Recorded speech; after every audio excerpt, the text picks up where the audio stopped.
the childish nicknames, the crazy conspiracy theories, this weird obsession with crowd sizes.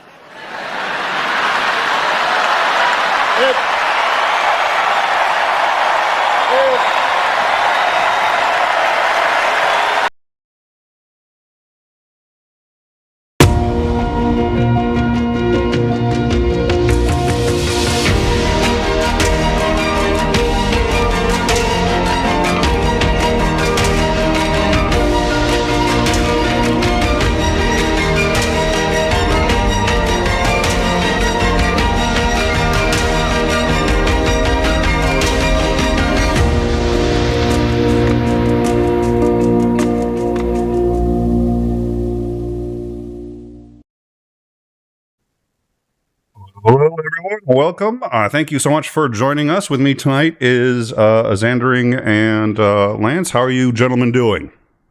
Doing great. Awesome. I would like to make a clarification. I did not tell Titan that I was not going to be wearing pants. I absolutely did not say that. I said I was thinking about not wearing pants, but the difference is subtle and very important, and I will enumerate that some other time when we're going to be discussing how and why this may have come up as an issue. This inquiring minds want to know: are you wearing underpants?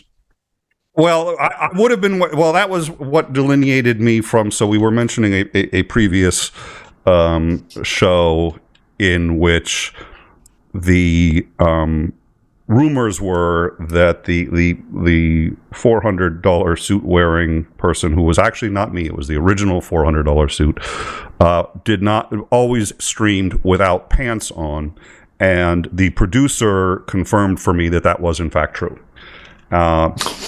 So I was being compared to that one who at least was wearing underwear, as opposed to the other one who, in the middle of a debate with Randolph Richardson, got up live and decided to go get something, and was not only wearing pants, but had no underwear, nothing, and apparently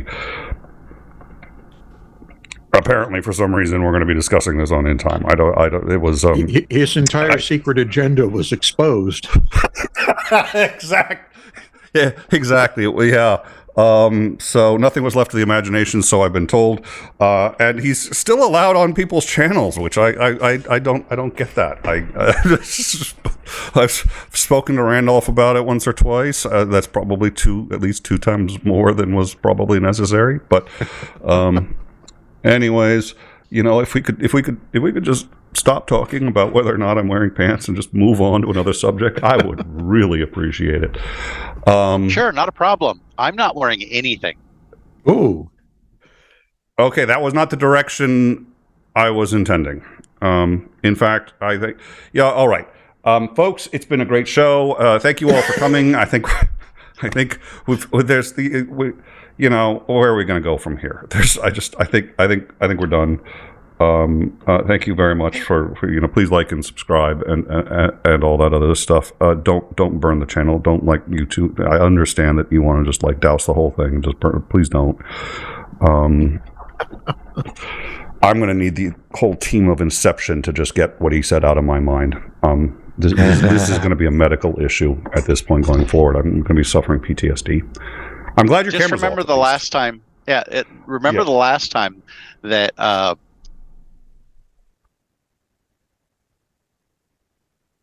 Very close, and was cradling very fondly and fondling. You don't remember that? Oh yes, no, I remember now. Oh dear Lord! I so wish you'd actually taken a drink of that. I think it was iced tea or something that you had. Yeah. Your AR-15, and I was just like, so we had. I don't recall you being naked, and that may just be the trauma. But I wasn't. Yeah, I was actually clothed for that one. So his camera was off, and I had the end on. I finally have hooked up the audio to the shield, so I just put his shield down in case his camera accidentally goes on, because I was like, I really want nothing to do with that. I will volunteer to be demonetized if that happens. But At one point, I was away. I come back, and his camera was off on my end, so I just put it on, and he's sitting there with a shit-eating grin, holding this AR-15 and just polishing it.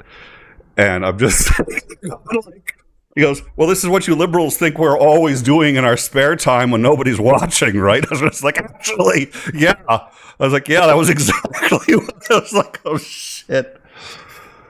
Oh. I don't know how long he was waiting. Expectations. Yeah, I don't know how long you were waiting there, but it was a while. I was just about ready to give up, going, he's not gonna. It took a while. Dear Lord, that's why maybe I shouldn't have camera control. All right, so anyways, we got a couple topics that we were thinking of talking about, and we can go anywhere, but the Chevron deference is starting to make headlines. It's not making as many headlines as I'd like it to, but that's because there's something about the election, I guess, and the DNC. I don't know. It's been in a couple papers, but as sort of big as the DNC thing is, it's like nothing really all that unexpected is happening. We all know how it's going to turn out, so nobody's really worried about it. There's some results from the latest Twitter scandal that I was thinking we could talk about, and Ukraine. So I don't know if there was anything in particular you guys wanted to talk about first. I think the Ukraine stuff is going to be the most serious one, so maybe we can get that out of the way first, just because it's a more serious topic, and we try not to be that serious on the show, so we'll get it out of the way, and then get on to less serious discussions that hopefully don't center around my pants. Are we on the version of the channel that can be clipped or not? I think we're still on the one that can't be clipped, so I may have dodged a bullet there. We will see. Titan's pretty creative when he wants to be. Anyways, so Lance, we've had some extraordinary activity coming out of Ukraine, and I think everybody knows. Everybody here watches any number of channels that cover it, and we haven't done a Ukraine show in a while, obviously, and we will be getting back to those. But until then, we know that Ukraine had purportedly 2 battalions in the north, and then it turned out to be 10 battalions. I think you corrected me when I went. Was it battalions? Brigades. I did it again.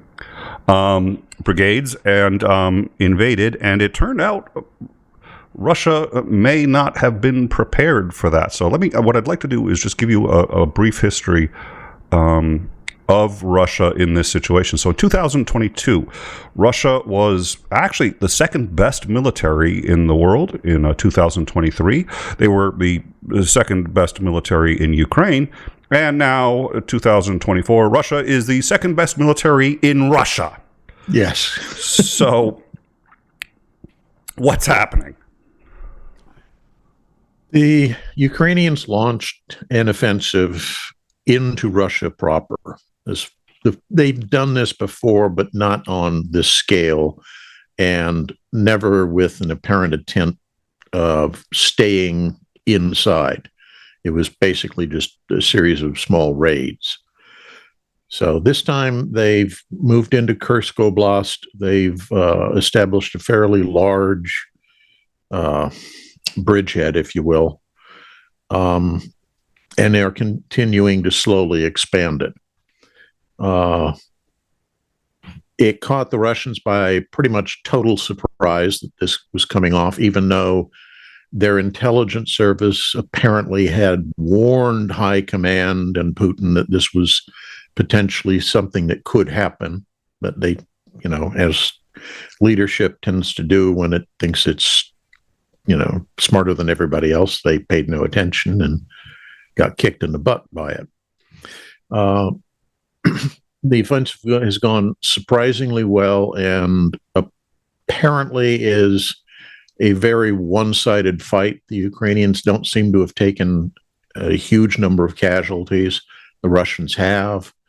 Apparently, the Ukrainians have cut off a couple battalions, not brigades, but battalions of troops inside the bridgehead that they've made.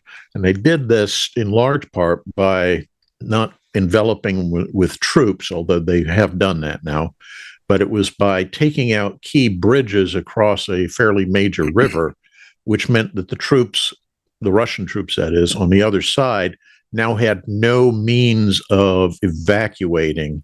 So they're kind of trapped. They could probably ferry the troops back across, but that would mean they'd abandon all their equipment on the other side. This has the Kremlin and Putin in all sorts of states of alarm and everything. They've pulled troops out of they being the Russians again, have pulled troops out of their other offensives. The one, for example, that was going on down near Avdiivka, they pulled a significant number of the troops out of there and sent them up to try to contain this growing Ukrainian salient. So I don't know how much the Ukrainians are planning to expand it, but it is still slowly growing. But they're being very cautious, I think, about maintaining the defenses of the area that they've grabbed. So they don't want to have themselves get cut off by advancing too far and too fast. Well, and memes aside, I've seen a few memes that show all of Russia, and it just says East Ukraine. So, I mean, no. Do you think I don't think they actually want to conquer any of Russia. I don't think that they're interested in that. So, what do you think their goals then would be here? I think it's threefold, and in growing order of importance, if you will. The lowest level, the tactical level, is simply they're beating up Russian forces in this area. They're forcing the Russians to reallocate forces, which means that they're not going to be able to gain as much ground elsewhere. From a tactical standpoint, it's a success. That's definite. The operational standpoint is they threaten some fairly key terrain by doing this. Not the least of which, and this sounds a little strange, is to cut off the Kursk nuclear power plant from the rest of the Russian power grid. Now, they're not trying to cause an accident or anything, but it's important to remember how much of the Russian logistics system moves by rail, and the fact that if you take out this power plant, it means the area around Kursk is now starved for power. And it means they have a great deal of trouble resupplying. It cuts off the access route for any supplies that are going to be shipped in. They have to go around the salient by quite a distance, so it slows down the movement of those forces and supplies. The two main logistic hubs that the Russians have used for the special military operation. Sorry. Yeah, we have to call it by the official name, otherwise we will be arrested for being treasonous. Yeah. Oh, dear Lord. Okay. Yes. I guess it's anyway, a special the two operation. main logistics hubs. One is Rostov, and the other is Belgorod.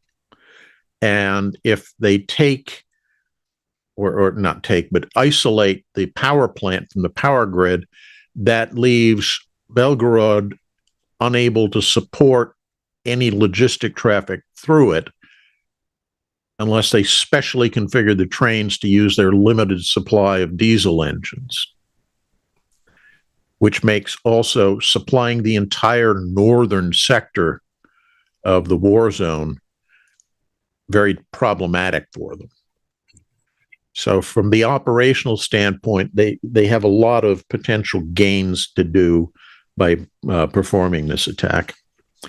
And then finally, from a strategic level, I think the key is that they now hold part of Russia. And when you get into a peace negotiation eventually, because that's what's going to happen, when you get there, that can be used as one of the bargaining chips of, okay, we'll give you back the portion of occupied Russia if you give us back these portions of occupied Ukraine. You had said originally, and this is like going back at like you and I had this discussion really at the start of the war, and you had said roughly how eventually a peace would be reached, how much harder it is than most people think, and that ultimately, barring anything unforeseen, Ukraine would probably have to give up either Donetsk and or that region and or Crimea. Would this figure into that calculation, or do you still think that? Crimea is so valuable to. Okay, yeah. I think it definitely figures into the negotiation equation of who keeps what. I think, given their choice, the main thing the Russians want to retain is Crimea. Yeah. Because from a strategic standpoint, it's vital to them because it's essentially a giant air and naval base that's particularly well fortified, sitting right in the middle of the Black Sea. So it threatens NATO countries, specifically Romania and Turkey and Bulgaria. It also makes it easier for them to conduct attacks against potential NATO adversary naval forces operating in the Aegean Sea or even the Eastern Mediterranean, because it puts them that much closer to where the action is. So it's vital, important thing. And then this sounds silly to say it, but it's the big tourist mecca for many Russians. I mean, yes. A vacation in Ukraine is kind of, go to Disneyland for America equivalent. Yeah. 𝐍𝐢𝐜𝐚𝐬. So there's for that, it's always you spend the summer in 𝐍𝐢𝐜𝐚 in the south, but usually So this would ostensibly give them a lot more leverage to try to at a minimum, because I can see, well, and you had said earlier there is a bit of a problem here, which is if Putin doesn't keep Ukraine, then he's probably going to have a shortfall out of a very high window. Shortfall, that doesn't work, but brief fall out of a very high window. So there's almost no incentive for him to just completely run through Russian troops until somebody either puts a bullet in his head or does this incursion? If you have a negotiated end to the war, and Russia does not have some palpable thing that the leader can show, all these people died, so we got this out of it. If he comes back and says, all those people died and we got nothing, the people are going to be very unhappy with him.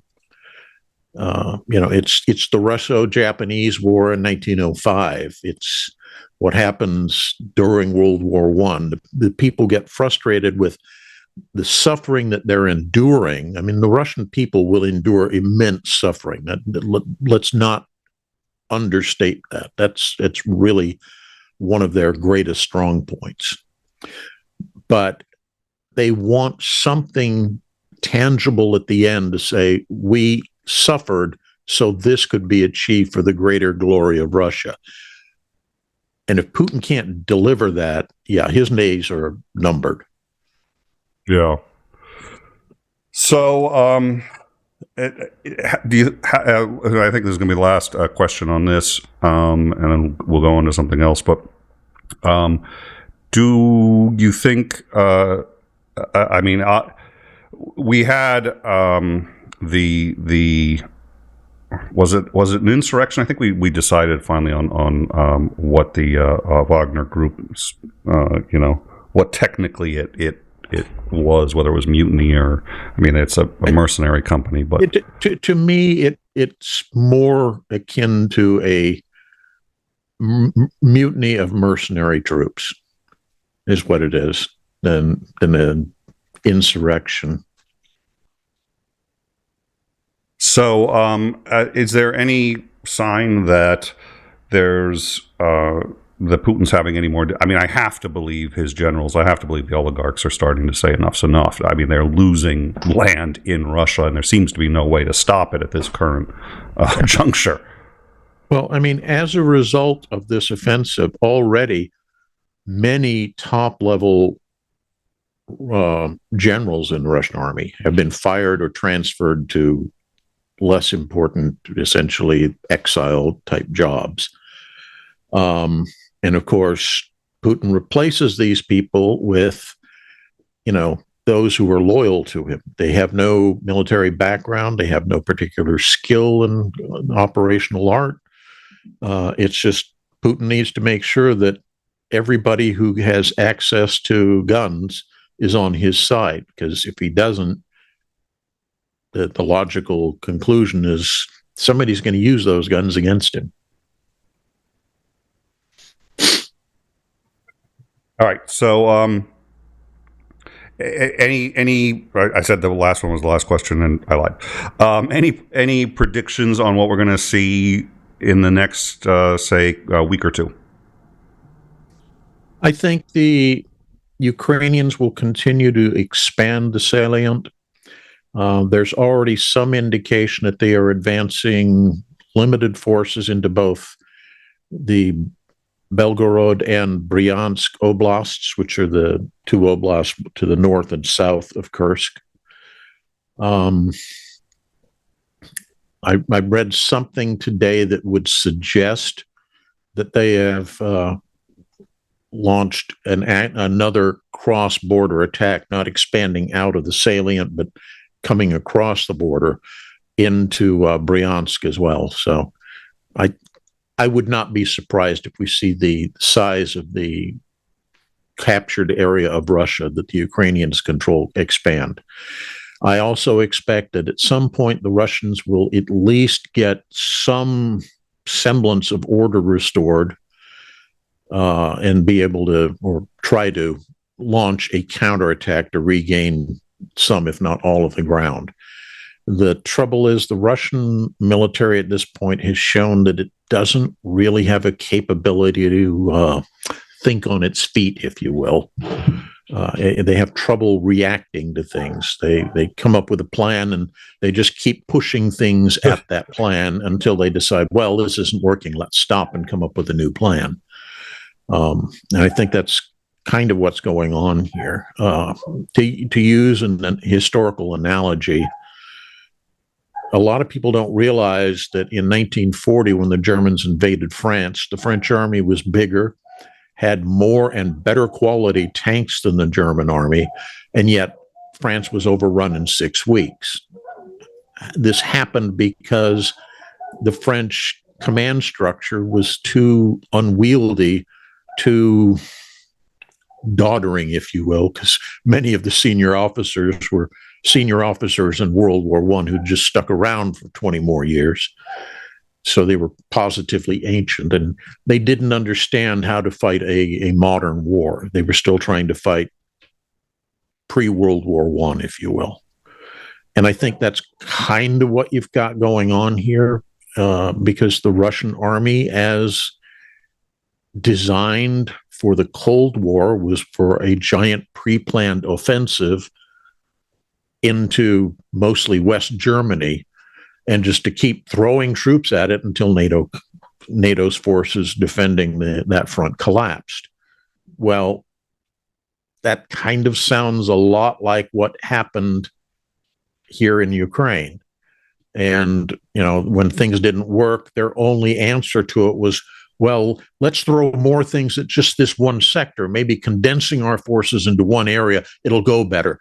No, Ivan, it isn't going better.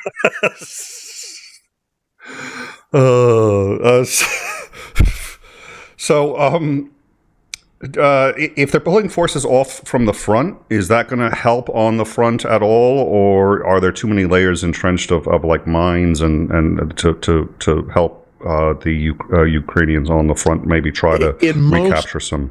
Right. In most areas, the Russians are going to be behind those giant belts of mines in fortified positions, etc.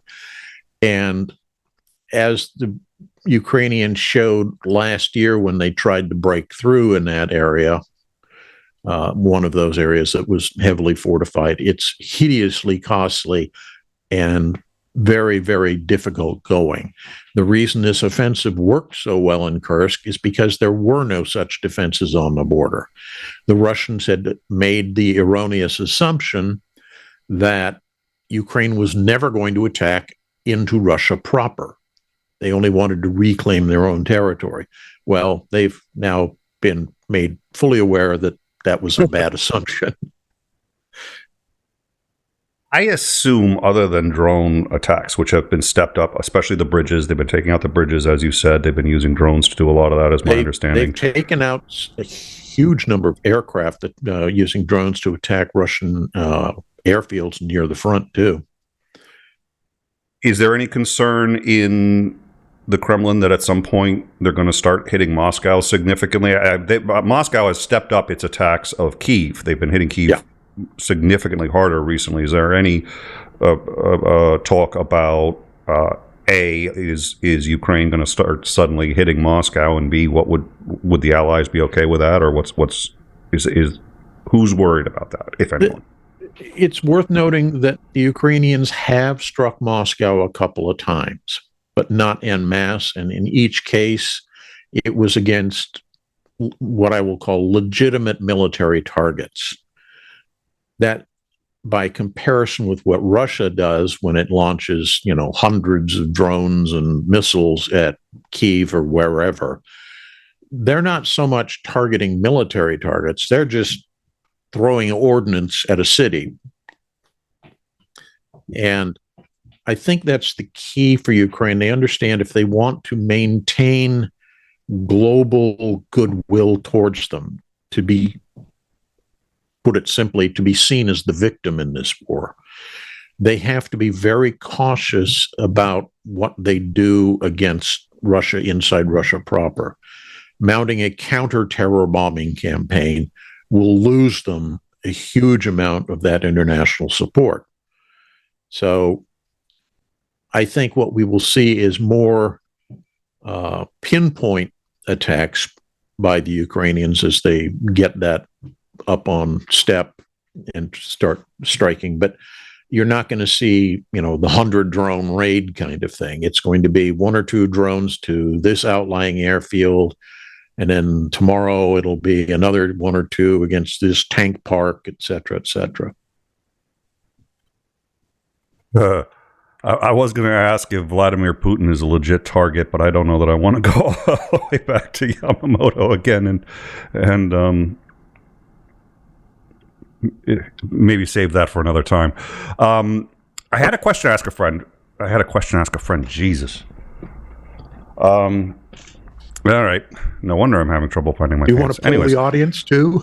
Yeah. I had a friend ask a question, and she wanted to know, first of all, she actually wanted to know, why are we still supporting Israel, which I think is a question that if you had asked even just a couple of years ago, you'd have been accused of anti-Semitism and so on and so forth. But now they've been condemned by the UN. They're committing atrocities. So that question is you can actually now say. So she asked, but not only them, but also regimes that we're going to talk about in a few minutes with the Twitter thing, like the Royal House of Saud, who's just, it's a terrorist organization. Well, it's a dictatorship that's murdering its own people and brutally oppresses, and we sell them all the weapons they need. We sell Israel the weapons it wants. Why not just say, we are now self-sufficient with oil? There was a time we bought off the Sauds, get their OPEC veto power so we could have the cheapest oil on the planet. It worked, the boom of the 90s. As much as I'd love to give Clinton credit for it, I think it came more from the deal with the Sauds. But that's it. We're oil independent now. Why are we still sending money or sending weapons to countries like Saudi Arabia and or Israel or just anywhere in the Middle East?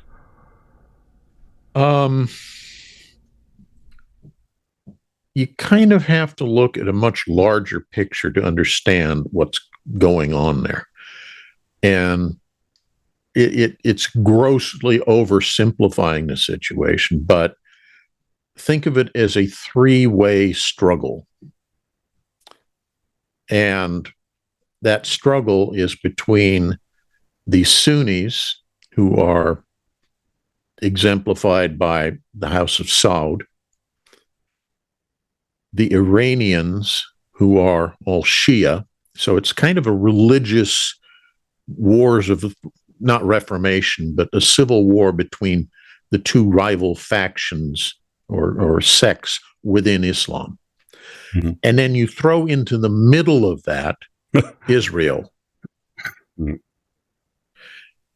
And then you also throw into the middle of that the Western alliance, the West in general, who keep trying to put their finger on one of the three scales to balance the game out, and inevitably end up over tipping that scale on that side, which makes the other two sides hate you. So all of that's going on at the same time, and it's a war that potentially, because of the vast amounts of wealth involved, in the case of like Saudi Arabia, Iran,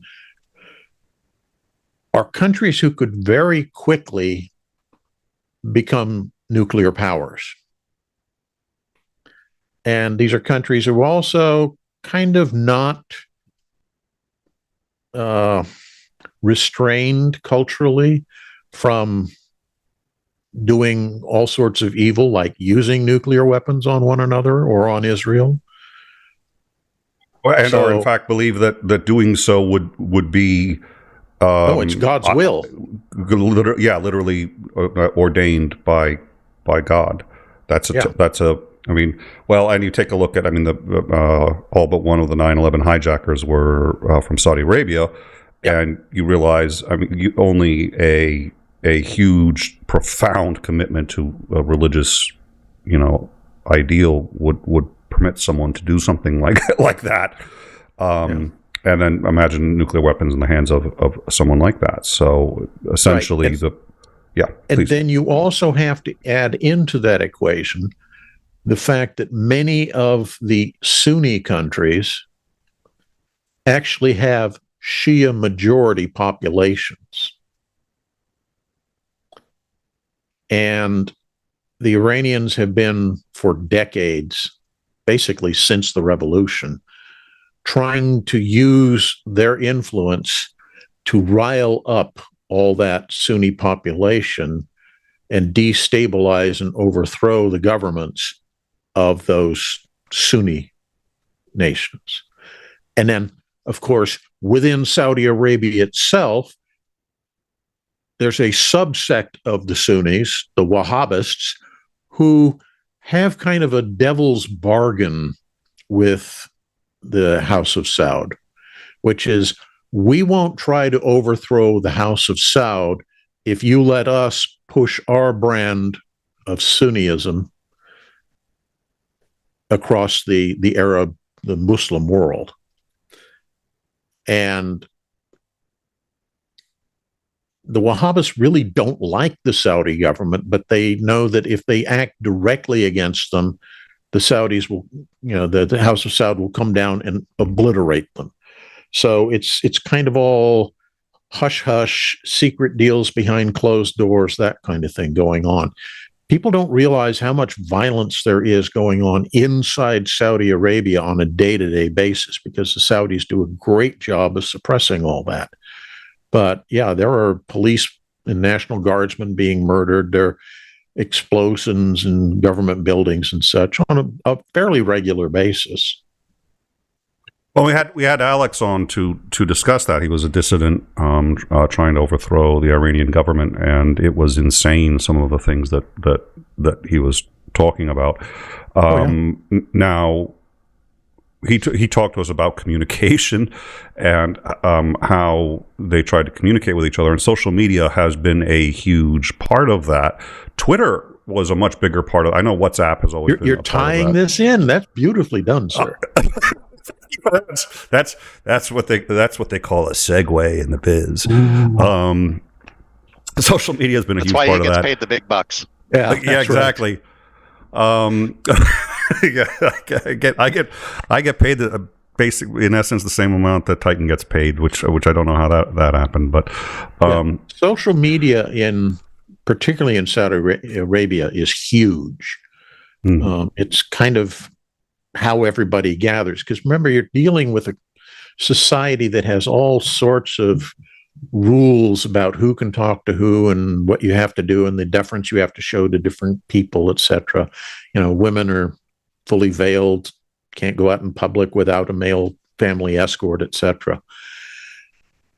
So when Musk takes over Twitter, and Twitter is such a big element of that social media inside the kingdom, it's a way to kind of shape that fight. And it gives them a great deal of influence. So you get, as I'm sure your little story that you could put up the picture of it, you get the Saudi intelligence and security services using Twitter to track people who are critical of the government so they can arrest, interrogate, or even kill those people. And my understanding from having spoken with Alex, preferably if you get captured, they kill you. The interrogations from the very few people who have ever been able to talk about them. Usually, when people get released, they say, first of all, they're never the same, and second of all, they're actually now agents. They are agents for the government once they get released, because you have to be turned. Because A, if you don't, they'll kill you, and B, they'll kill your whole family. So they just sit there and say, "We want you to go back. We want you to get back into your network and give us names. Give us very reminiscent of Stalinist Russia." Yes, where everybody in the population is working against everybody else on behalf of the government because they're so terrified of what can happen to them if they don't cooperate. So I actually wanted to, Isandring's been very patient and very quiet, so we're going to talk about Musk and his purchase of Twitter and where that's headed. Do you have any general views that you wanted to express on Musk and or what he's doing so far, Isandring, or just content to I know you sometimes you're content to just listen, which is awesome too, so whatever works for you, but I just wanted to make sure that you had a chance to. Anytime you're ready, you can talk. I can now. I'm certainly not going to interrupt. I'm not going to interrupt you, so just would love to hear from you. When I'm ready. Yeah, absolutely. I know you have. Just feel free to go right ahead. What? I can't hear him either. I already said it. Did you not pay attention? On the other hand, you said you had to. On the other hand, oh no, bad McMillan. Oh, we're gonna get bad. There. Good. We're gonna get there. I wouldn't want to leave the other hand out of the picture. Oh yeah, well, yeah. That's getting to Chevron. That's why I'm saving Chevron deference for last, because we're going to need a lot of hands for that one, I think. We're going to need a full octopus and then fall short. Oh yep. Oh yeah. Oh dear Lord. I wish I had the Al swear engine, but I don't know. I was the number of times we're going to get struck already. Let's try it just out of the gate, not get too many strikes. So Twitter. My thoughts on Twitter has just pretty much been, it's been a hell of a dumpster fire to watch, and it's just been entertaining. I didn't really use Twitter before, so I didn't give a damn about it. And I still don't really use Twitter, so it's just entertainment value now. And that was sort of, I grudgingly used Twitter. If you're a content creator, you kind of need to be on Twitter, and so that's one of those things. And then increasingly it's sort of like I at this point try not to use it socially, and even the in time account, I'm like I don't. The objections to Musk are just insurmountable. I mean, he's But so you had made a suggestion, Lance, and I wanted to hear that about Musk's motivation for buying Twitter and what it is that he's doing, because it almost looks like he's like deliberately running the company into the ground, which no sane man would do. So what do you think he's up to? Well, he has been pushing aggressively the idea that people should invest in Bitcoin. And he's also said that people have reported, we don't have him, on film saying it, so to speak, but people have reported that he has said his goal is to bring down the dollar, so something equivalent to 2008, but far worse, and replace the dollar as the monetary unit of measure on the world scene with Bitcoin. And since he owns Bitcoin and it's non-traceable, he can do all sorts of fun things if that were to happen, because he's been heavily invested in it. And there's also some speculation that he's, trying to do this specifically in the very near-term future, like late September, October timeframe, because he figures if he can cause an economic collapse just before the election, people will stop being so pro-Democrat and will vote for, the glorious leader who has all the answers, even though he has nothing to tell you on how he's going to fix problem, but he knows better than everyone. So, Twitter is in the middle of a couple of lawsuits, and I forget where they are in the UK, but in the US, and I'm forgetting which lawsuit this was, but one of the lawsuits, the Twitter asked to get moved from the state courts to the federal court because they thought they would do better there. When it went to federal court, the federal court had a bunch of extra requirements that they had to meet just going into federal court, including full disclosure of all the source of funding that Elon Musk had used when buying Twitter. Now, here's the interesting thing, which was everyone said, oh, he paid $44 billion for Twitter. No, he did not. He paid about $4 billion for Twitter. The rest was venture capitalists. It was essentially a leveraged buyout of Twitter. A lot of these venture capitalists, these VC firms, would include banks that we've heard of. I'm trying to remember. Excuse me. Deutsche Bank, definitely. They're one of the disreputable ones. But even Barclays, for example, had invested in this, and the idea was that the price of the shares for Twitter would go up, and then they could sell the debt for higher than they actually bought it for, and that they would flip it. It's essentially like flipping a house, and they'd flip the debt within a few months. Well, the shares for Twitter have gone down, so now they have on their books tremendous losses. He's still making the interest payments, so they can't foreclose. They can't sit there and take as long as he didn't make his payments on at least one of them.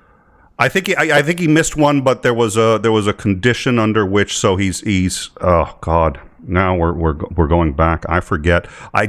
He hasn't missed sufficient that the banks can close on it yet. And in order to make the next one, it's estimated that he's going to need to sell $1 billion in his own stock in Tesla to raise the money to make the interest if he's going to keep Twitter. If he doesn't make those payments, then he loses that. So that's what I'm trying to remember. A lot of this is, doubling down on the too big to fail concept. Yes, this is exactly. Because he's now so heavily invested with banks, and the banks can't foreclose because they lose massive amounts of money if they do. So he can just continue to thumb his nose at them, and the banks really are too powerless to do anything, because if they do, there goes your global economy, and we're back in 2008. And the question that people ask is, well, wait a minute, can't they just seize it and then run it? And the answer is no, because they're financial banks. They don't know how to run a social media company. The last thing they want to do is actually own the company. That's not the business they're in. And the only way to sort of do something like that would be to actually sell the company to somebody who could do it, but nobody wants to buy it because it's been run into the ground. So there's the only solution that the banks have is to try to either write off the debt, which is a huge amount, sell the debt, which is right now selling at, I believe, 33% of the original what they paid for it. Or because he's at least making the interest payments, at least most of them, keep on getting the interest. But that's not really how these banks tend to operate. So, because it's an investment bank, it's not a commercial bank. So, Twitter submitted to the federal courts a list of all of the investors in Twitter, but they had it sealed. It was kept sealed. And then the federal court decided that it did not have a proper jurisdiction and sent it back to the state court. With it came the sealed documents of who was a investor in Twitter that had given him money. Some of them we know, some we don't. Royal House of Saud, we already knew. We'll talk about that in a second.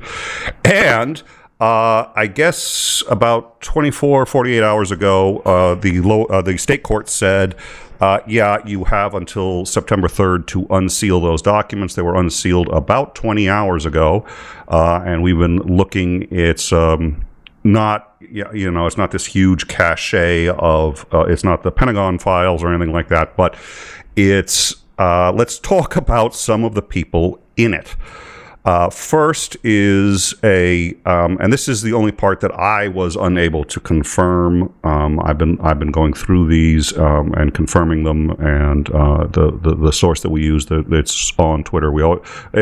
Come join our Discord, and you'll see the sources that we use for this and where we get this from. And I've been going through. The first one is the only source I haven't confirmed, and we'll talk a bit about the others. And by the way, if you have any thoughts, and I saw someone commenting on the Ukraine information that we've been discussing, you can always leave a comment in the chat and, leave a comment down below. We'll get back to you on that. But absolutely, Crimea is obviously Ukraine. I mean, it's not.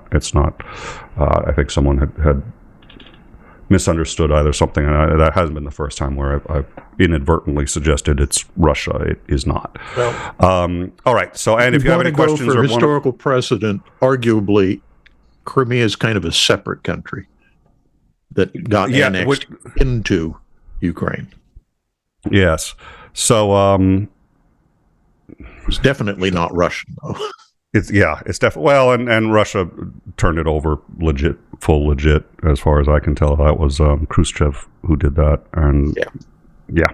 So, but you can always put a comment if in the comment section and let us know what you think. But there's a front OVC who includes Putin oligarch 𝐒𝐚𝐦𝐚𝐬. Oh dear Lord! I was gonna sit there and make a joke to Lance, so don't get old. But since you're older than I am, that's not gonna. Androsov. Oh, that wasn't a hard one. Kirill Androsov, who runs Russia Railways. He's one of the Putin oligarchs. Apparently, this is a front that he runs through Singapore, OVC. They are one of the investors. There's a couple of other investors that have ties with Saudi Arabia. I will skip those for now because really there's only one big one that matters. But Binance, which is a organization that is purportedly a Chinese front. It looks like it is, but what we do know is that they are a Bitcoin exchange firm. They've been in the news recently because their founder was just sentenced to 4 months in prison for violating money laundering laws and apparently for working with China. It is a Bitcoin exchange, so it's we're already talking kind of along the Bitcoin interests, Chinese interests, Russian interests. What is it? Cash App, which is currently under investigation for money laundering, is also one of the bigger donors. Believe it or not, Sean P. Diddy Combs is also one of the larger ones. His house was recently raided. Recently, I can't say that. I don't even remember. For me, the year that we've been off air almost doesn't exist. So I'm like, I think we covered it. So it had to have been more than a year ago, for human trafficking and a number of other. I have never seen a list of investors. It's like Warren Buffett is not on this list. I mean, there's a lot of people who, when you think investing, is not on this list. Sean P. Diddy Combs, I was not expecting. And Saudi High Prince Aloid bin Tali bin you'd said his name earlier, and I should... Abdulaziz, I think that is correct. Abdulaziz, and he is the High Prince of Saudi Arabia, and he is currently the second largest shareholder of Twitter. And we already know that what they've been doing is, and we know this from Alex when we spoke with him, they've been tracking through phones, through any social media usage that they could find. But now, as an owner of Twitter, admittedly only 4%, reasonably small, but Musk's own investment was actually reasonably tiny. It was actually, it was less than the Saudi prince. The Saudi prince gave $4 million of his own money, and then another $3 million from a company that he owns 95% of. At any rate, do you mean to say billion, not million? That's what I said. I said billion. I absolutely you said billion. Million. No, I said with a B. No, okay. Don't look up the word gaslighting either. We're just everything's fine, folks. The show is going normally. Look away from I may have said million. It's a lot harder to get away with that kind of thing when there's like an actual, you can just go back and, yeah, he said M. Yeah, he's being an ass. That's Nick. Welcome to the show. So you're having a I'm sorry, what? You're having a senior moment. I'm having exactly. I've been having quite a few of those with all the friends or the questions that my friends were questioning when they asked. All right, so there is the list, and you can find that over Twitter. We had actually already known about the Saudi royal prince. In fact, when he bought his shares in 2022, he said to the head twit in charge, Elon Musk, may we always work together forever, something like that. So people have known about it, but it's now back in the news because of all of these other shareholders or stakeholders that have been coming out. And banks I think it was the Wall Street Journal that said that this is the worst leveraged buyout since the collapse in 2008, which goes to your point, and has been absolutely catastrophic for the banks. Barclays has said that all of its top tier investors, is that the word? It's not investors, it's brokers, will take a 30% cut in commissions due mostly to their participation in this deal and its failure. So any thoughts, Lance?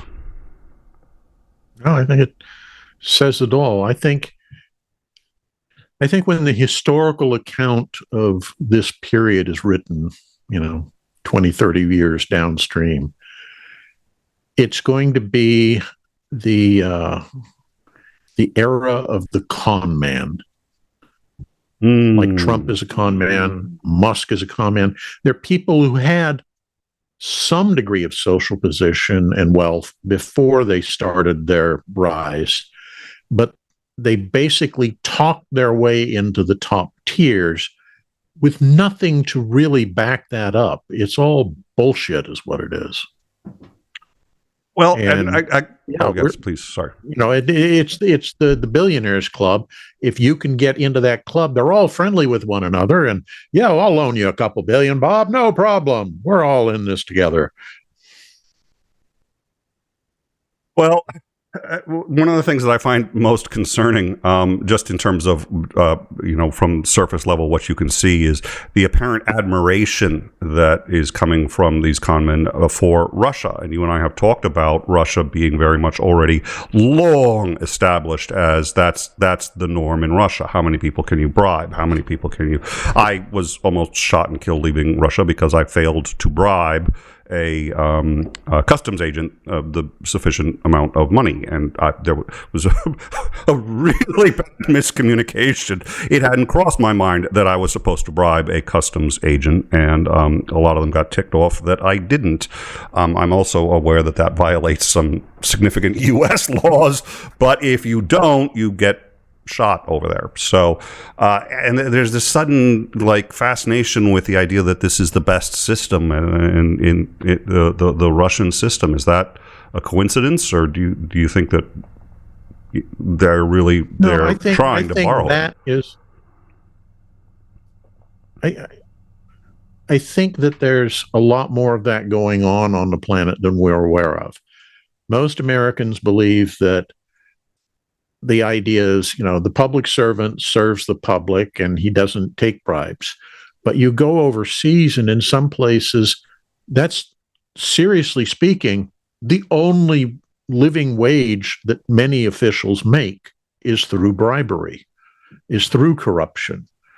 And so when you get a case like what we're talking about with Musk and these billionaires, it's just elevating that to, not the next, but 2 or 3 levels up. It's the same sort of thing.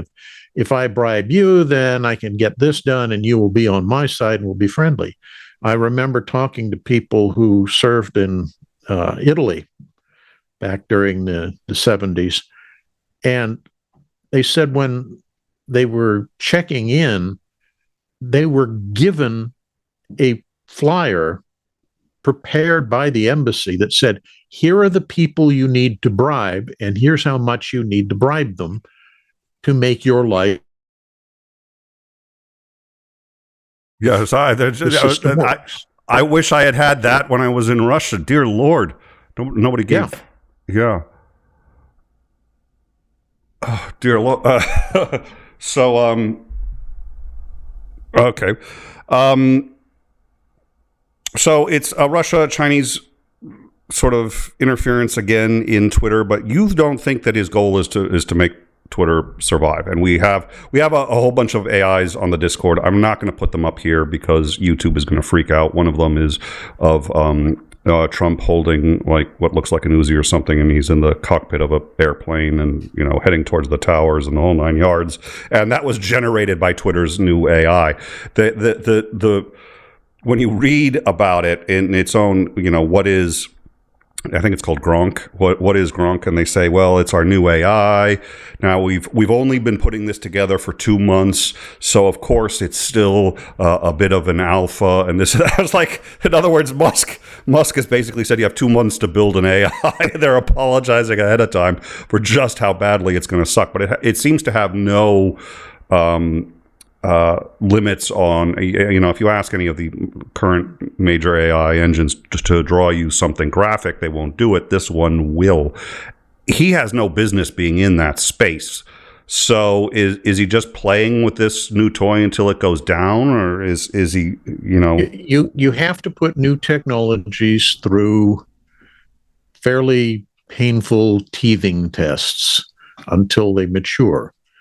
And I think when we look at this downstream, I don't know, 3 to 5 years, maybe longer, but given the rate of change in technology right now, I think it'll be somewhere between 3 to 5, that they're going to start generating AI personalities or, unreal, what do they call them, deep fake stuff, and call that news. And people will be convinced that this is truly what the president, the Pope, whoever said, when in fact they said no such thing.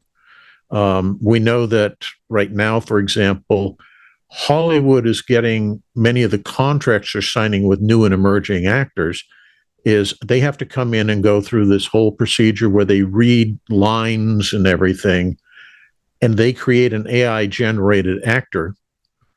And thereafter, because they own the rights to that, they never have to pay that actor again for anything that he or she does, because it's not really them, it's our AI doing it.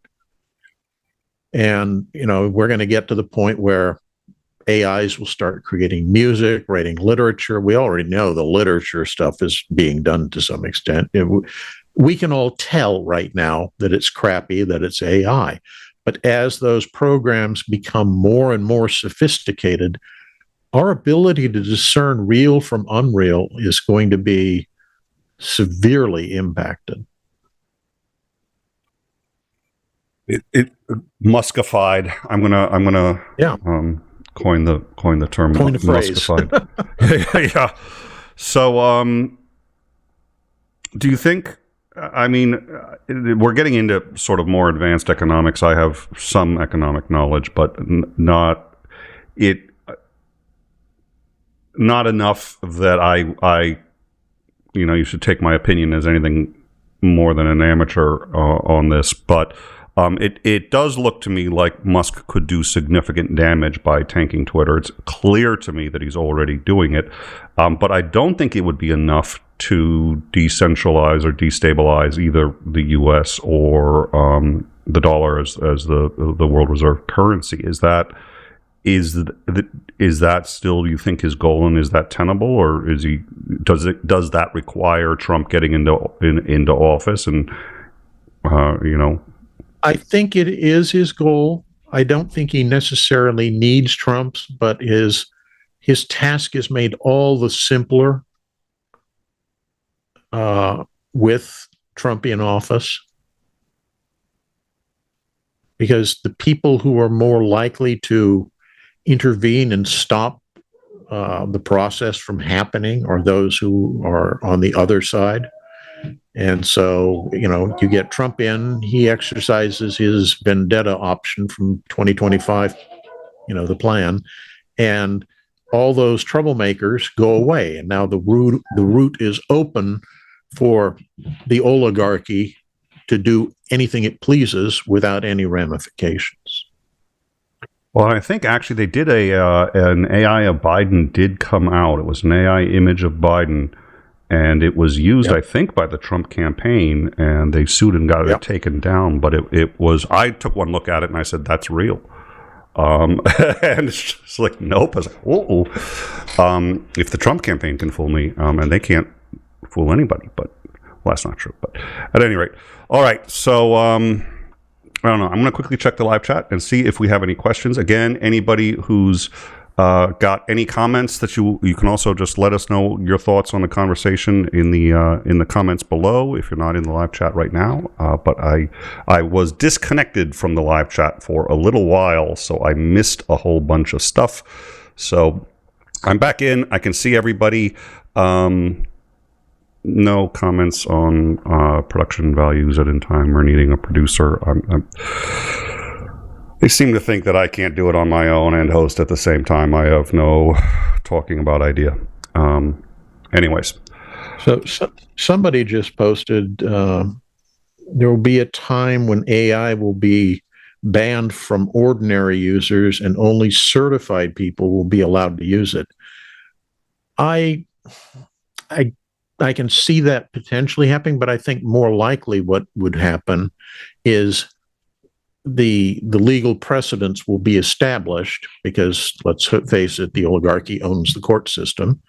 The precedent is established where anything you create using an AI is now the AI's owner, the company that owns that AI.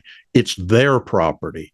So you're an emerging musician who used AI to create your product. All of a sudden, nope. Acme Widgets Incorporated now owns all your music because it was created using their AI. And, increasingly, I think ordinary people will be cut out of the equation because we're going to, unless we take drastic action fairly soon, the tech companies are going to find a way to control everything. I'm not sure I'm 100% in agreement, but I'm also not sure that I can vocalize how or why. I'm a little scared because my counter to what you just said starts to lean on the concept of free market and the hand of the free hand of the market, and there will be competing AIs that will be able to be competitive and accessible, and it'll spark innovation. But that would make me sound like Isandring, and so I'm distrusting of that argument. And I'm not sure I want to get any further into it until I've thought about it. I think you make a good case, but I'm not on board with it. I think yet. This is a very good place to ask Isandring what he thinks. Does he see AI as a threat? And I'm asking specifically, for example, with say the long haul trucking industry.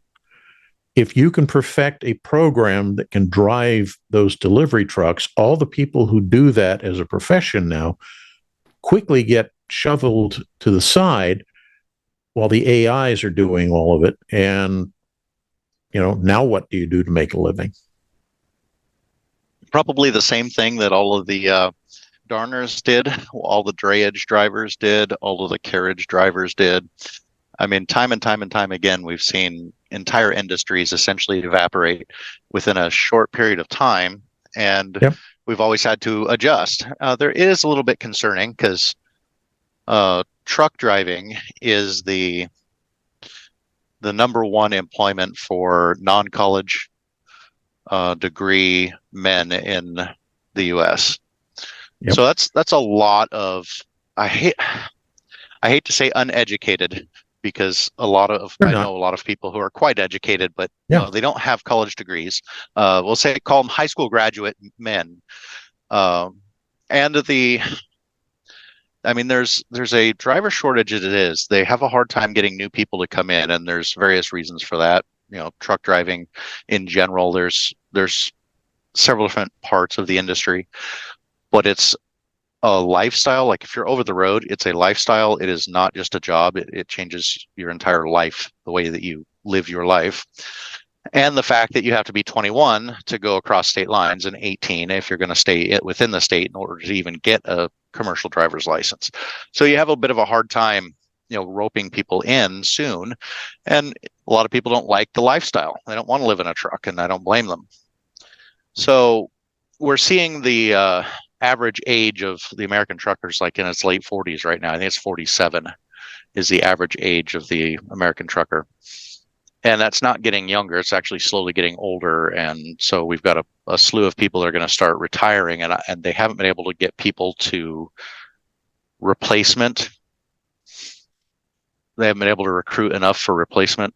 So this has been an apocalypse that has been going on for like the last decade. It's been talked about. So perhaps we're not going to see any issues at all as AI and self-driving technology expands enough to be able to take over the trucking industry. Again, for the last decade, I've heard that it's just a few years around the corner. There's a couple of companies that are doing tests with self-driving semi-trucks. I believe there's some probably very local stuff in California, and then there's some testing being done in Nevada. But I am not concerned about computers replacing drivers until we start seeing actual tractor units being put out on the road in the line haul industry, because that is going to be the easiest thing to replace, because it's a truck that drives from one terminal to another terminal and back, and that's all it does. They don't deliver, they don't make deliveries, they don't deviate from their route unless there's some reason they have to. So I'm not particularly worried about AI replacing drivers, because the trucking industry is so varied with so many different challenges that you're going to have to tailor programs for each operation that's working. So I think that's going to be a lot longer off. And that's assuming we don't get somebody like Tucker Carlson, who absolutely advocates for just simply banning this technology. Tucker said in an interview that he would absolutely ban this technology. Yeah, he would absolutely ban it. He would not allow it to happen. He wasn't going to be taking those kinds of jobs on the grounds of jobs. Truck drivers. Yeah. So I am not concerned about AI as far as that goes. I'm more concerned, and where I think the danger lies in AI, isn't it replacing people, though it is slowly. I actually shopped at a Circle K day before yesterday. They actually have a smart checkout system. I placed my items on a sensor pad, and it told me what I had, and then charged me, tallied everything up. I didn't have to scan anything, nothing. I just set it on the pad. It scanned everything. It used cameras, and I don't know how all it was set up. It was kind of a little cool thing. It looked like a microwave box almost without the sides. You just set it on the pad, and it found everything that was sitting in there, and it totaled everything up, added it up, and I just paid. So AI is absolutely starting to remove jobs, usually in retail sales, especially. All of the truck stops AI are replacing pizza cashiers. Places. Yeah, the truck stops. Yep. Most of your chain truck stops right now, especially Pilot Flying J, are installing self-checkout, and they've only got one person that's working behind the counter. So if you have an issue or you need to buy, an age-restricted item, alcohol, cigarettes, vaping stuff, any of that kind of stuff, lottery tickets, they'll assist with that. Or if you have a problem with the terminal, they'll help you with that. So self-checkout's a big thing. I don't go to Walmart very often, but I hear Walmarts have been doing this. And I'm a little bit, the fast food restaurants are doing this too. McDonald's, every McDonald's that I've been to in the last year have all had their those kiosks to order your stuff. So yeah, they are definitely replacing jobs that people used to do. But I think that the more dangerous issue with AI is once it gets to the point where you actually it figures out how to do hands and feet, so that you can't actually tell that it's an AI just by looking at it. You would have to get in forensics analysis of it to be able to figure out whether it's a faked picture or not. I think the deep fakes are going to be especially damaging, because you're going to start seeing a lot of people sending recordings of, hey, this person said this in this meeting, and I got a cell phone recording of it. Because if they do it that way, somebody calls in on the phone and you record it with an exterior device, there's no forensics, there's no code to examine, there's nothing to examine. And how do you tell that that's not real? So you could be ending up with recordings of people saying some really damning stuff, and there's no way to disprove that they didn't say it. So let me interrupt. That, I think, is far more dangerous. Let me interrupt, and I want to get the commander's take, especially on the when you lost all the carriage drivers when you went to self-driving, or not self-driving, but the horseless carriage. There's been industries that have gotten wiped out before. But before we do that, $5 super chat from Annette. Thank you, Annette, very much. Now, her question here is, around election time, will we see more AIs to fool voters? Will we see ads saying Trump won when he didn't, trying to incite violence, assuming, of course, that Kamala wins? So first of all, Annette, thank you very much for your support. Thank you so much for that super chat. We really appreciate it. Annette's question, of course, she is one of the shills, and the shills has always been very supportive of this channel. We saw Dick earlier, but I ignored him because it was Dick. But he's they've had me on a whole bunch, and I always have a blast going on there, and they are a news program. So Annette is very cleverly pointing to something that I had been trying to remember that thankfully this super chat reminded me of, which was that yesterday, in fact, it was Lingo Telecom that was ordered to pay a $1 million fine for robocalls mimicking Biden's voice, telling New Hampshire voters not to vote for him.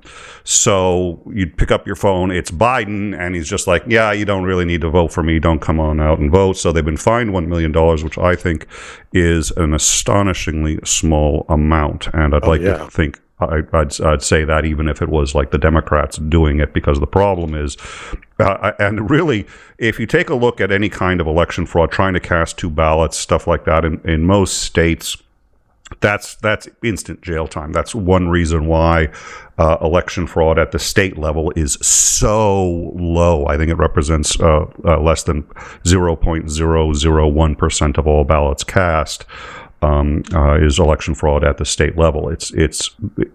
And it's because states take it seriously.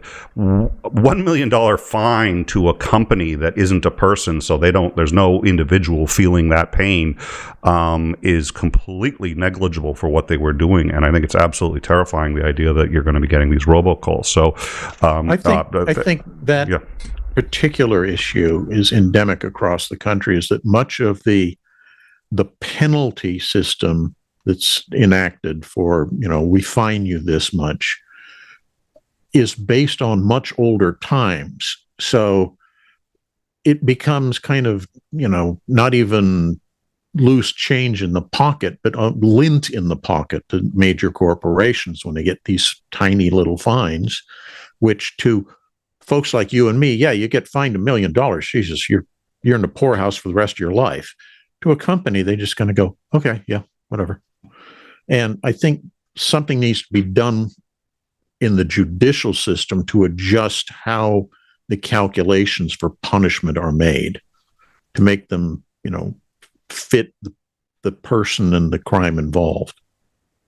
Alan Greenspan was the head of the Federal Reserve during and before the 2008 collapse, and he was a student of Ayn Rand, a protege of Ayn Rand, really. But he was, if I recall, he was put in place by Bush, but stayed in through Clinton, and was very well liked and well respected. And he was asked, how could the 2008 collapse, happen? It didn't seem to make any sense. And he said, judging by his understanding of economics, it couldn't happen because every person will always act in their own best interests. And that is the assumption that is made, especially in any objectivist or neoliberal economics. And that is usually a pretty safe assumption. It isn't true for a corporation, because a corporation isn't a person. And so what can happen is you can get CEOs who can goose the stock, then bail, get a golden parachute, make loads of money, which is what's best for them, but that destroys and burns the company down to the ground, and then they just go to another company and do the exact same thing. So it turned out that companies were not behaving as people, because they're not people. And one of the reasons that so many companies over-leveraged and did things that were so insanely stupid is because the people doing it were making loads of money by putting the company at risk, not themselves But personally. The Supreme Court has told us through Citizens United that companies are, in fact, people. I've heard. Yeah, I've heard of that one. Yeah, that's Heads one on of the spikes ones I'd time? like to see. I think it's heads on spikes time. Well, I am in the market now for dating a corporation, because I think the divorce settlement, when that goes south, is going to be outstanding. That's a good idea. That's a really good idea. I wonder. Just start if I can dating. marry Apple. Yeah, marry Apple. Don't get a prenup. And like on the divorce settlement, you are going to make out like you're starting to think like Musk, actually.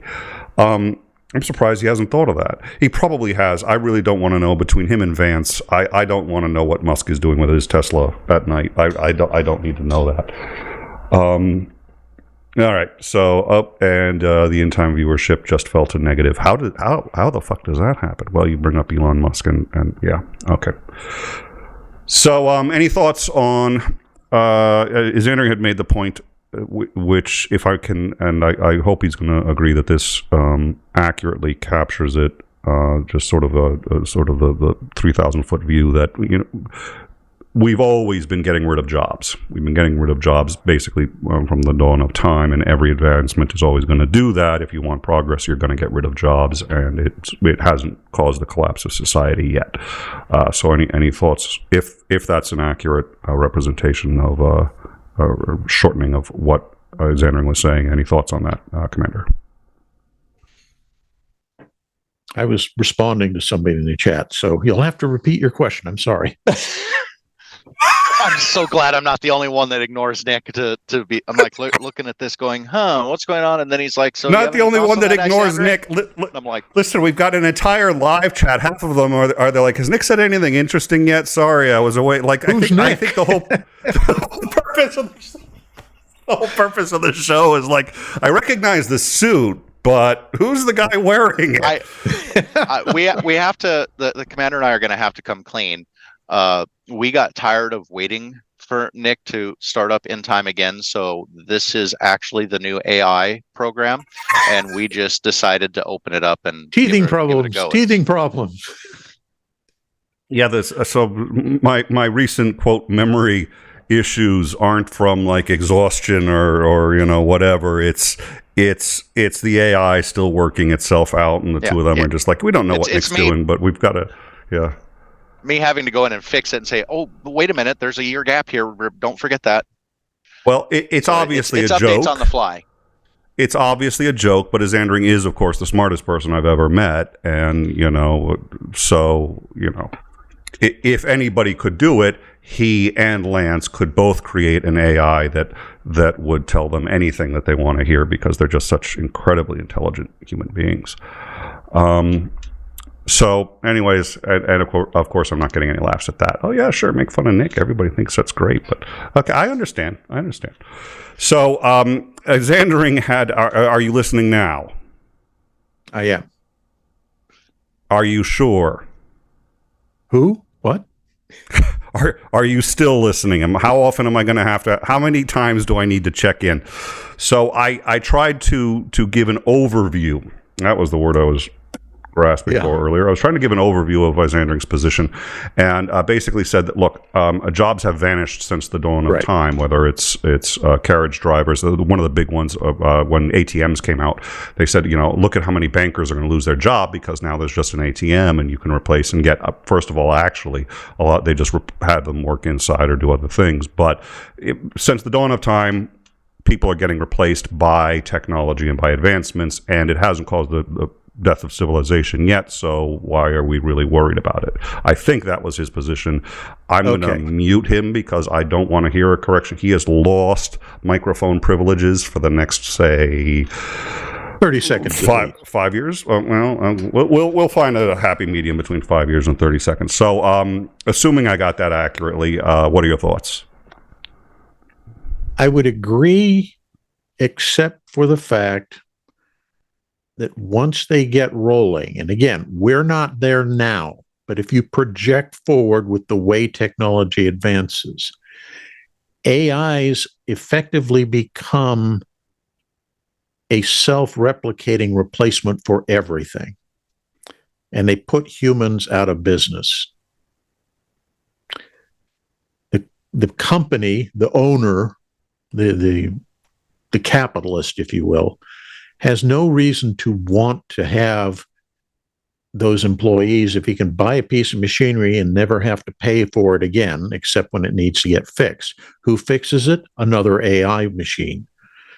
And so you only have this tiny set of highly skilled, very specialized people who work in AIs. And the rest of us are just blundering around going, well, I can't get a job. And we're seeing a fair amount of that going on right now. Most of the job creation that people, talk about is all in lower tier stuff. The upper spectrum stuff is getting really hard to break into because companies, in many cases, don't need those new employees for those positions because they're using not AIs, but we'll call them proto AIs that take over those functions. I want to hear Isandring's reply to that in just a second, and I can't believe I just uttered those words. But before we do, so I've been thinking too, because everybody always says, well, my job is safe, and I have been able to say that quite frequently as a writer, but it isn't anymore, and even my job in YouTube isn't safe on a long enough timeline. And somebody had pointed this out. We played the Obama clip at the beginning, and Obama did a great job at the DNC, and someone pointed out, whether you liked him or not, whether you voted for him or not, he is probably the single greatest orator of our generation. That's a defensible statement. I think he may be right. He commands charisma. He can talk, and you look at his original, I think it was the 2016. I don't know. My opinions of how this works and my ability to speak is so much better than it. Bigger. Well, so what I'm thinking is AI will be able to replicate that. AI will be able to take what Obama and then just take all the best orators in history, take everything Obama's ever said, anything that what's his name, orator from the fucking head of UK during World War II, Churchill. Take all the speeches, put them in, and get an AI that is better than any human can do. So oration is on even, me producing this show and doing that. All of these things seem to me like they're actually on the table now. It's hard to imagine very many human activities that would be off the table. Isandring, any thoughts on anything I said or Lance? Yeah, we're seeing this happen in literature right now. There are people that are using AI to make books and then putting them on Amazon Kindle to sell them, and they're AI generated. We're also seeing the use of virtual voice for narration of audiobooks. That is starting to explode. I'm seeing I listen to a lot of audiobooks, and I'm seeing a plethora of books coming onto the market now that are narrated with it's called a program called Virtual Voice. Some of them are fairly well done. Some of them are painful to listen to. Yeah. But it's getting a lot better.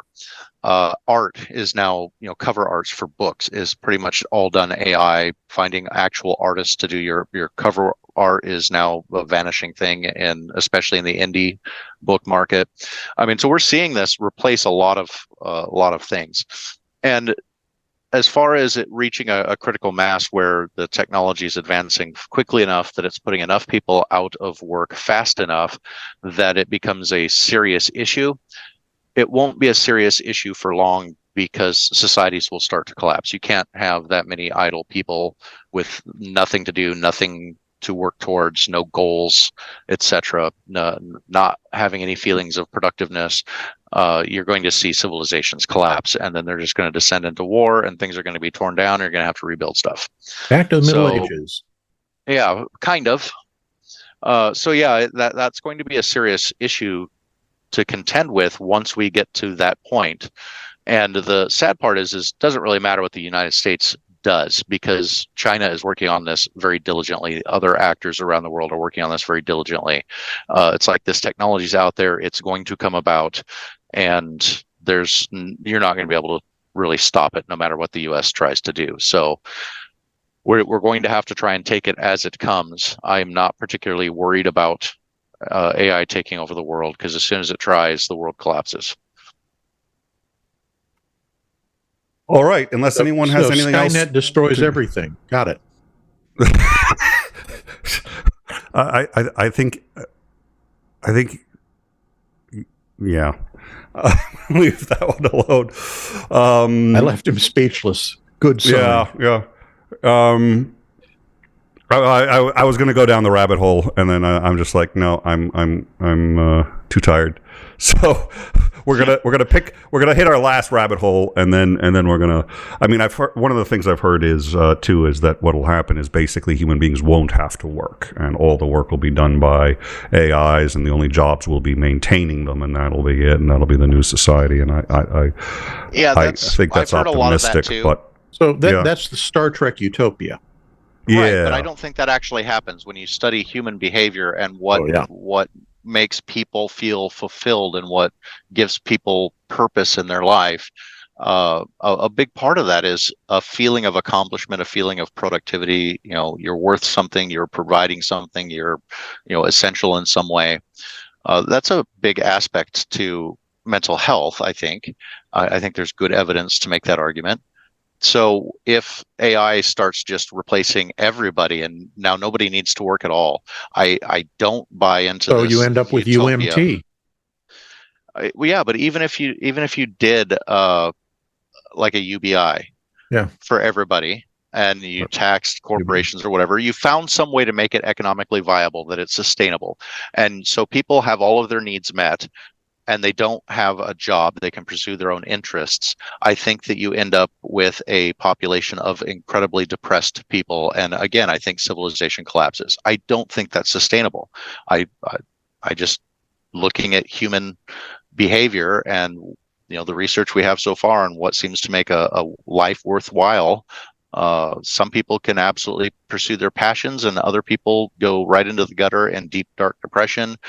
I don't think that the human civilization would survive AI taking over all jobs, or a vast majority of the jobs. I don't think we would survive that.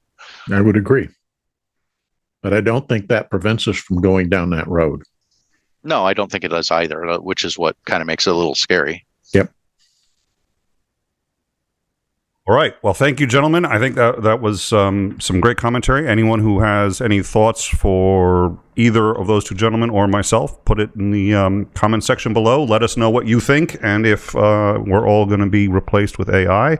But I do think, since we've already established that I'm an AI and that AI is going to be vastly superior in the ruler, I think that I should get to order those two around again. That's my thought. Anybody who wants to give an opinion, put it in the comments below. So last thing I wanted to talk about, Chevron deference. So for those of you who, and I think our audience is going to be the kind of audience that knows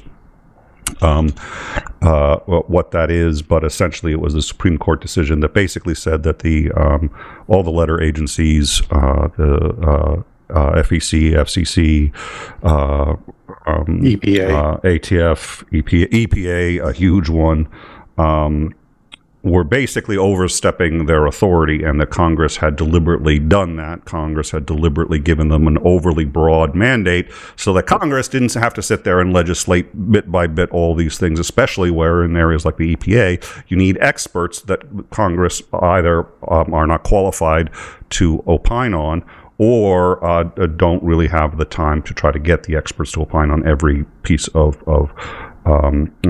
every single or the ability to come up with consensus to put those pieces of legislation into law. An even better point. So the idea has been thus far, and it has been working reasonably well, although Isandring has pointed out a few, and we pointed out last time too, the guy who had his money seized, just it's prone to abuse, as any government system unfortunately is. And so the Supreme Court has said, nope, Congress does not actually have even the power to abdicate their ability to legislate to other people, which is essentially what they've been doing with these letter agencies. And either the courts will have to decide whether or not current policies enacted by these agencies, and we're going to talk about a couple in just a minute, are legal, or Congress themselves have to actually pass all of these policies. Now, that would take the current congressional load, and this Congress has, I think, done about 1/10 of what the average Congress has done in the past 50 years. Basically, nothing's getting passed as it is, which, admittedly, I understand some people like the idea of, but time marches on. We are changing, and we need laws to change with society. This would tenfold increase the amount of paperwork that would go to Congress for them to actually have to even begin to legislate all of the policies of, say, the EPA, the FCC, so on and so forth. So let's talk about two that are recent. Whether or not they're big or not may depend. One, Kroger is suing the Federal Trade Commission because the Federal Trade Commission has blocked their acquisition of Albertsons. Now, they are claiming, the FTC is saying that this would create a monopoly. They would be too big. It would reduce competition. So they have blocked it on those grounds. Kroger is saying, look, you don't have the authority according to the Chevron decision. And so that is now going to be decided by a court. The other one is also, I think the FTC was being sued over what was being called, quote, unlawful regulations that prohibit excessive non-compete contracts. Now, what these regulations say is you are not permitted to create a non-compete contract that is clearly designed to eliminate somebody's possibility of finding work.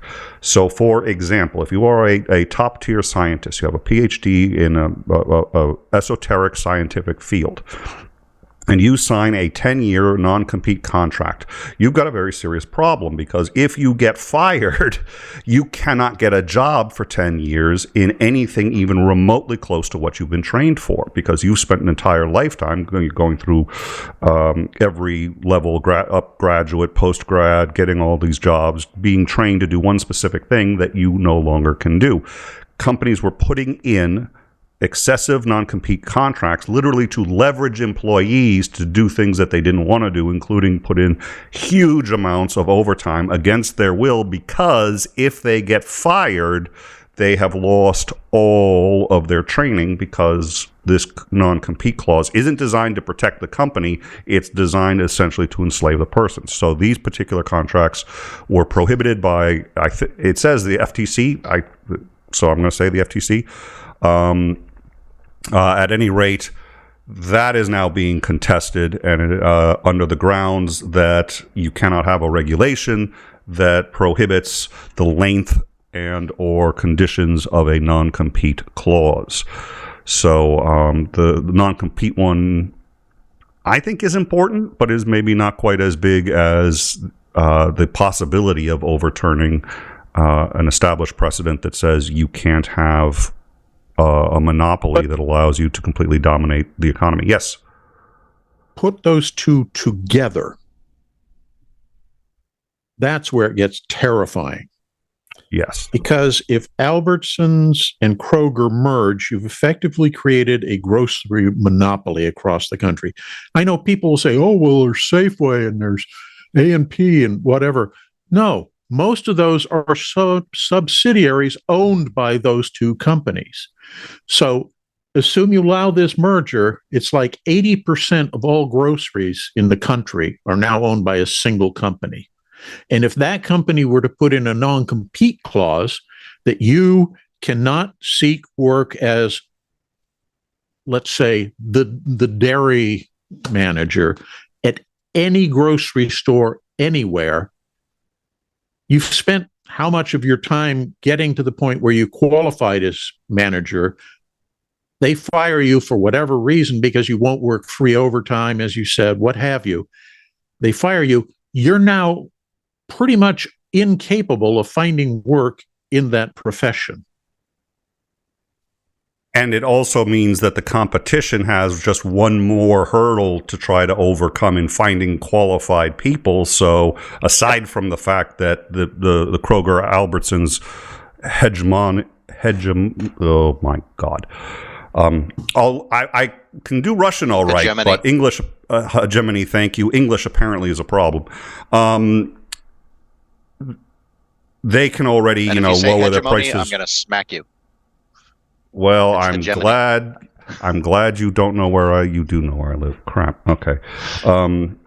Okay. So I won't say that. So they already can leverage being a monopoly. I think most of our audience has a pretty good idea how that can happen any number of ways. They can lower prices until the competition just gets wiped out and can't compete. They can do it any number of ways. But at this point now, they can also do it by making sure that anybody who's qualified is prohibited by law from working for the competition for any reason. And it also means that they can't compete by, say, offering better wages to their workers and offer that to workers at the other company, because if the worker quits, as soon as they do, the non-compete clause kicks in and they can't work. So there's no competition for the jobs. You've effectively eliminated all competition in the market, which is kind of funny, because I kind of thought that competition was what made a market good, and it sounds like the Supreme Court is kind of arguing the other way. But at any rate, so any thoughts? I want to give Lance an opportunity to finish up his if there was anything else that he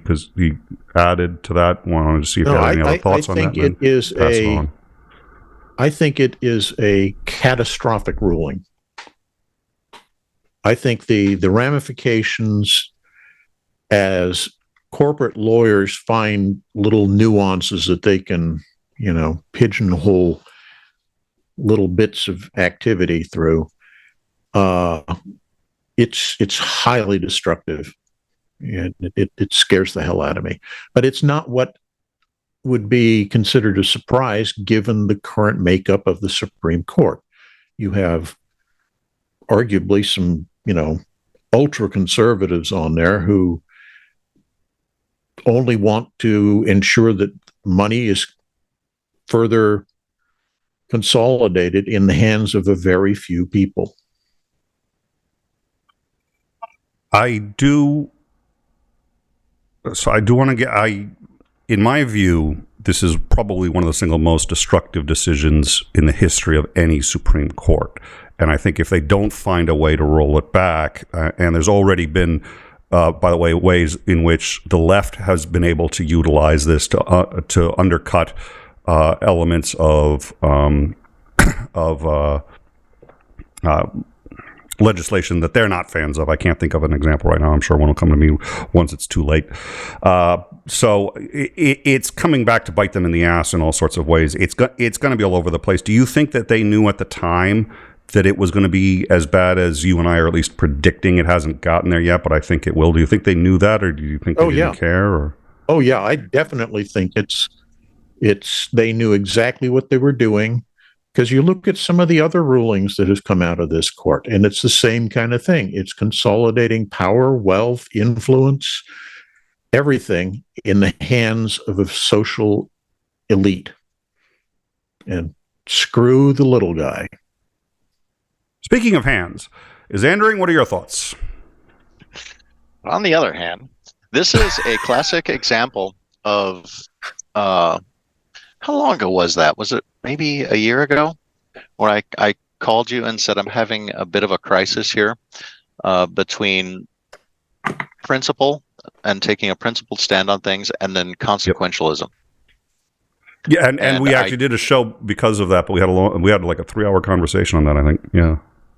Yeah. That was probably I was having a really struggling time. Yeah. Because, consequences do matter, and yet there's certain principles that you would think that you would want to stick to. This is one of those cases where I'm like, okay, well, in principle, I like the overturning of Chevron deference. I don't like that the alphabet agencies have the immense amount of power to legislate laws, essentially, change laws, essentially at a whim. There's been agencies that have literally said this one act is fine, and suddenly they're like, oh yeah, by the way, I know for the last decade this has all been legal and fine, and we said that it was fine, but yeah, it's not going to be anymore. And so if you don't agree and comply with all of this stuff, you're now going to be felons. Let me interrupt real quick. The FTC, I think the FTC also has its own judges and its own legal system for financial crimes on Wall Street that has been obviously a spectacular success since 2028. Sarcasm. I know it's a dry wit. Well, let's let Madoff off because, some three-letter agency decided he was guilty, and that's not fair. He's a rich man who should be allowed to do whatever he wants. I don't believe that, but that's exactly where this will fucking lead. Wait, you haven't let me finish the point that I was trying to make. Yeah, I interrupted Isandring to try to there's definitely, I can see where there's some concerns with three-letter agencies that have their own almost legal systems, which can get a little. So I was trying to augment your point, Isandring, but please finish, Isandring, as you were saying. So yeah, in principle, I'm like, yeah, I like this. I agree with this. Make Congress actually do their job. The three-letter agencies and the bureaucracy of the federal government has an enormous amount of power to affect the average citizen's life, and it should have never been that way. They're not really answerable to that many people, whereas elected officials are, and they're the ones that should actually be making these rules and regulations. But then, here's where we go with my ever so loved expression. On the other hand, the consequences. I actually agree with both of you about what the consequences of this would probably lead to. It is going to be a nightmare. We already have a Congress that isn't doing very much. And now you're going to add the legislative burden of all of the alphabet agencies, the federal bureaucracy. You're going to tie them down with all of that on top of their not doing anything now. That means nothing's ever going to get done. How are we going to get enough consensus to decide what's going to be legal and what's not in all of these different areas? Because there's a massive number of areas where this is going to affect. I mean, it's not just the FTC. I mean, we're seeing some cases against the FTC, but there's also been some cases against the ATF, and the ATF has lost their ass on those. EPA is unbelievably important right now. The FDA, how many people are going to go after the FDA saying, hey, you can't ban these things. You can't stop me from selling raw milk with no regulation on how it's handled at all. It's like, yeah, there's a whole slew of agencies and a whole slew of laws that are on the books from these agencies on how we should conduct ourselves, that this is going to cause an enormous amount of problems. I think we're just getting started, and pretty soon we're going to start seeing a snowball effect of lawsuits against all these alphabet agencies for the regulations that they've put out there, because, hey, you don't have the authority to make these laws, and I don't like it, so I'm going to challenge you in court over them. And the Supreme Court has set a precedence that, yeah, you can do that, because we shouldn't be bowing down to them. They have too much authority that should not have been granted to them. Congress can't abdicate its responsibilities in this way. And so I am stuck with, in principle, the principle of the item of the people who are making laws need to be directly responsible to the people electing them, not federal bureaucracies. But the consequences are those people don't know what the hell they're doing. They don't know enough about any of these topics to make cogent laws or responsible laws or effective laws. And they don't have the time to become experts. They don't even have the time to call the experts in and advise them on what they should do, or try to explain the things to them so that they can vote. Or the interest it's like the in consequences. doing so. But yeah, exactly. They're going to vote based off of their, how they feel about something with no actual basis in it. So the consequences, again, I think the consequences, I agree with you, are going to be bad. And I hate that I'm agreeing with you in stating that, because in principle, I'm like, no, I don't want the federal bureaucracy to have this much power and control. And yet I don't see another way to manage today's society with all of the things that are available, all of the things that people are doing. I don't see how you manage it without it. Well, perhaps the way to square the circle, because Michael Westby had said this in the live chat, I think, that, making Congress do their job, when was the last time they did their job? And, the problem is, even if constitutionally Chevron deference overturning it makes sense, they've been abdicating this responsibility and doing business this way for so long that changing it overnight is I think I feel comfortable using the word catastrophic consequences to everything in our lives. The EPA being the one that Lance had mentioned earlier that I'd forgotten about, and is one of the more important ones that just really can't. I mean, I can just see right now Donald Trump. You can't tell me I can't dump toxic waste into the water supply. You have no authority. Yeah. Congress has to tell me. Yeah, exactly.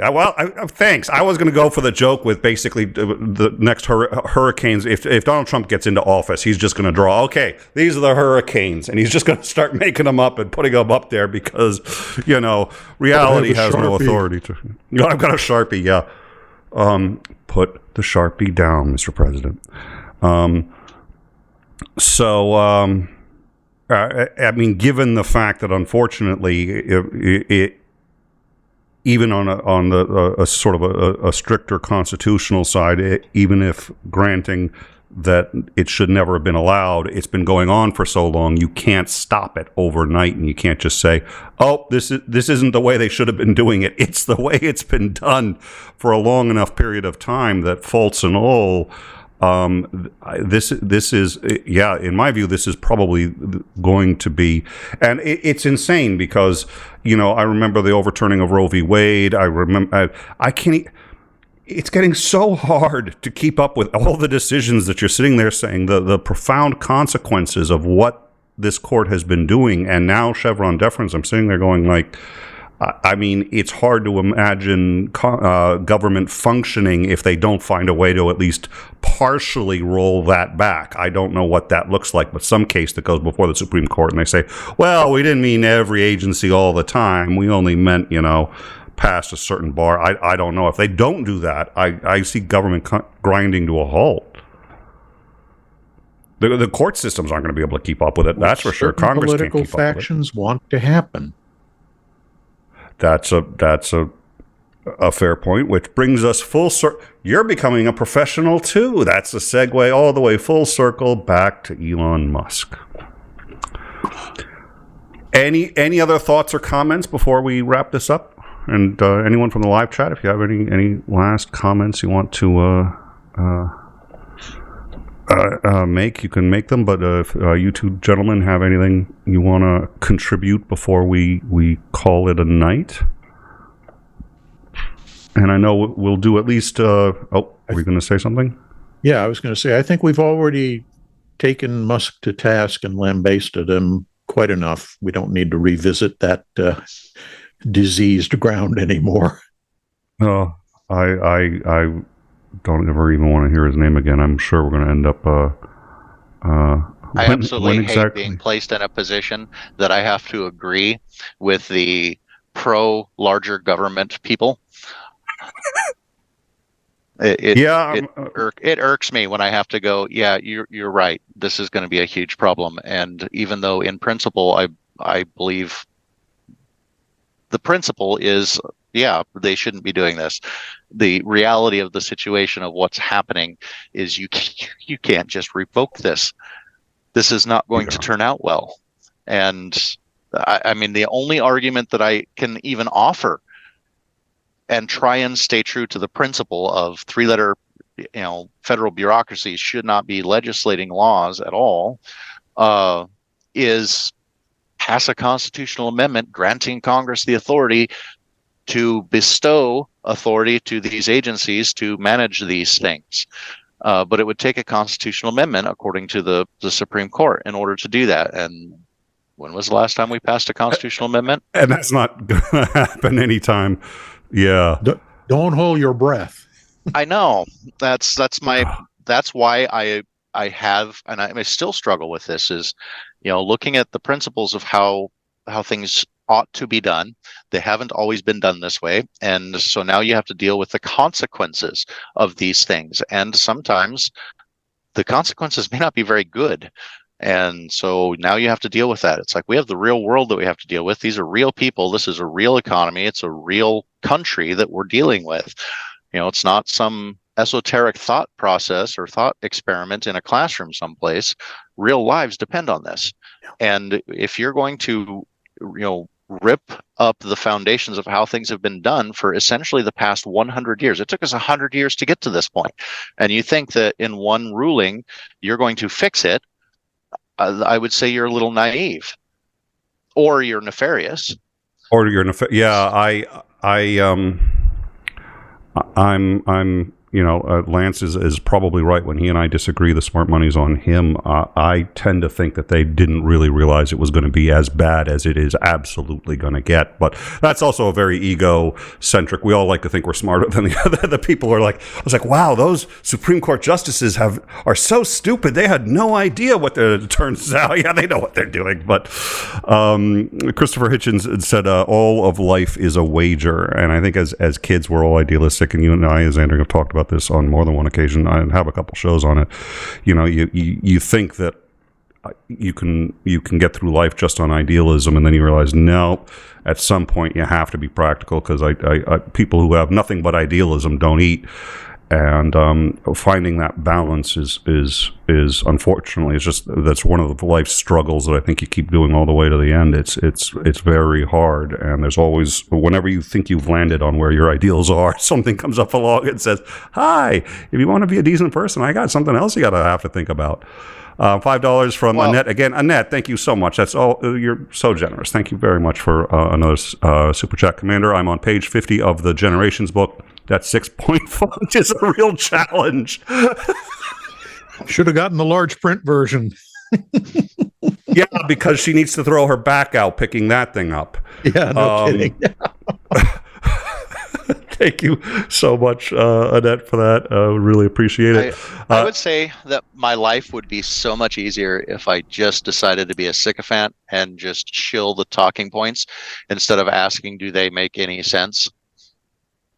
I will confess, and the more I learn about Tucker Carlson, the more I realize he knows exactly what he is. He knows exactly what he is.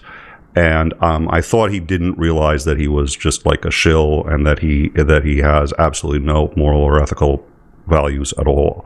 I thought so you obviously, Commander, you figured this out before I did, but it was funny because I was seeing in part John Oliver had sort of done a retrospective of him, but I'd seen some of his earlier work, and it became very clear to me that he knew right away that he just wanted to be on television and that he wanted to do this because of who he married. He had enough money that he could sort of, he could actually go and do whatever he wanted, and he just decided he wanted to be the mouthpiece, and he genuinely does not care if it's hurting anyone. That at some point he made the decision, my life is going to be this, I want it to be this, it's simplest if it's this way, that's what I'm going to do. And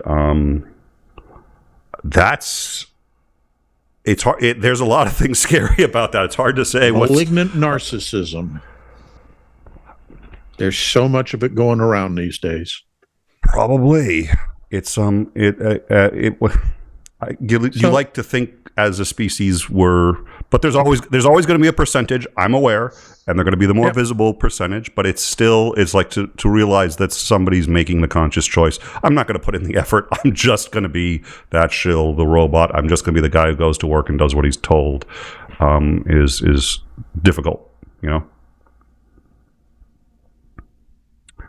All right. Well, thank you all very much. And Annette, again, thank you very much for your 2 super chats. We really appreciate it. And come join us on the Discord. We've got this and more. We are going to be doing breaking news. The actual In Time with Isandring is going to be coming back. We're just, we've got a few more things to square away. We'll be bringing that show back. We're still getting up and running. So thank you all for coming by and for giving us the support. And we really appreciate it, and we look forward to seeing you next week on Downtime again. And then I think we'll talk about it. We're gonna reorganize a little bit just for a month or two. We'll cross that bridge when we get to it. Thank you guys so much for coming, and I will see you on the Discord and see you all next week. Thank you both, gentlemen, for coming. Take care.